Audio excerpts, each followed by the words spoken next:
S Balakrishnan साहब, इससे पहले भी प्रदीप शर्मा गिरफ्तार हुए, उनको जेल हुई, उसके बाद फिर से एक बार उनके ऊपर इस तरह के आरोप लगना, उनकी गिरफ्तारी होना, 12 दिन की कस्टडी अगर कोर्ट ने दिया है तो जाहिर सी बात है कि बहुत सारे सबूत, बहुत सारे ऐसे सवाल हैं एनआईए के पास जिसका जवाब वो चाहती है।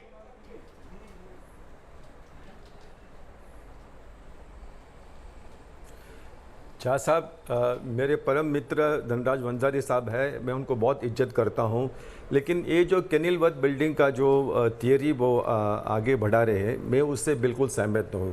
ये सारा मामला एंटीलिया का जो केस जो है, ये बहुत बड़ा खंडनी एक्सटॉर्शन वसूल करने का केस है। ये उनको लगा कि मुकेश अंबानी के पास लाखों करोड़ों रुपया है, तो अगर उनके पास से 1-2 हज़ार करोड़ रुपया वसूल करे तो बहुत ही अच्छा होगा। होलसेल में इनका पूरा धंधा हो जाएगा, जबकि पहले रिटेल में किसी के पास से 10 करोड़ 5 करोड़ का एक्सटॉर्शन करते थे, तो डायरेक्ट होलसेल में इनका जो एम्बिशन इतना बढ़ गया था, इतना ओवर कॉन्फिडेंट हो गए थे, उनको लगा कि ऐसे मुकेश अंबानी को डरा के उनके घर के बाहर एक जीप में जेलेटिन स्टिक्स रख के फिर बाद में वो धमकी का लेटर सब देके अगर उनको लगा, लेकिन इसके पीछे जो है न प्रदीप शर्मा न एपीएस सचिन वजे या उनके जितने भी साथी है, उनका हिम्मत नहीं होता था। इतना बड़ा उद्योगपति जो रूलिंग भारतीय जनता पार्टी के बहुत बड़े सपोर्टर है, पीएम के बहुत निकट है, इतना बड़ा ये जो व्यक्ति जो है उनको टारगेट करने की हिम्मत नहीं होता था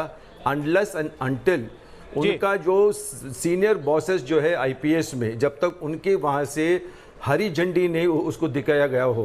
क्योंकि एक आईपीएस ऑफिसर है जो प्रदीप शर्मा का बहुत बड़ा उसको गुरु मानते हैं, और जहाँ भी वो गए उसका पोस्टिंग हुआ है इस आईपीएस ऑफिसर का, वहाँ पे बहुत सेंसेशनल केसेस होते थे, और इसके पीछे क्या होता था, खंडनी वसूल करने का, जो ड्रग लॉर्ड्स हैं उनके पास से वसूल करने का, और दूसरे भी जो लोग 2 नंबर के धंधे करते हैं। तो ये पूरा मामला हम पर्सपेक्टिव में देखना चाहिए। तो बहुत बड़ा एक्सटॉर्शन केस था, और प्रदीप शर्मा जो है, ये प्रदीप शर्मा को सचिन वजे ने अपना पर्सनल गुरु मानता था। पुलिस फोर्स में सर बोल के इतना उनको इज्जत देता था, इतना उनसे वो प्रभावित था। तो 3 बार प्रदीप शर्मा को क्वेश्चन किया गया एनआईए के ऑफिस में बुला के, बहुत घंटों पर उनका इंक्वायरी हुआ।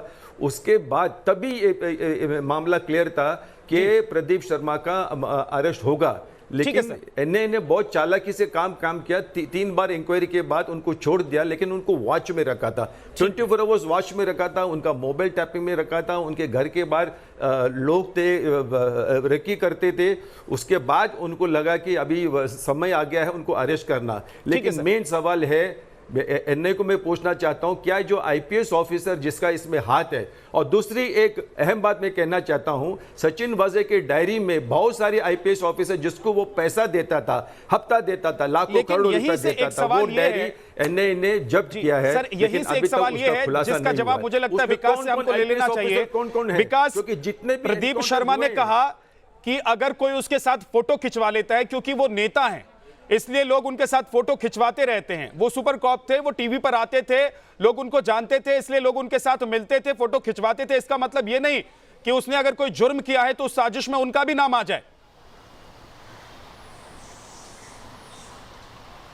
देखिए, इस किस्म की सफाई अमूमन कोई भी बड़ा नेता, सेलिब्रिटी या पुलिस वाला दे सकता है, क्योंकि वो लोकप्रिय होते हैं और उनके साथ सेल्फी खिंचवाना या फोटो खिंचाने का शौक आवाम को होता है। और यही दलील कुछ प्रदीप शर्मा ने भी शुरुआत में दी थी।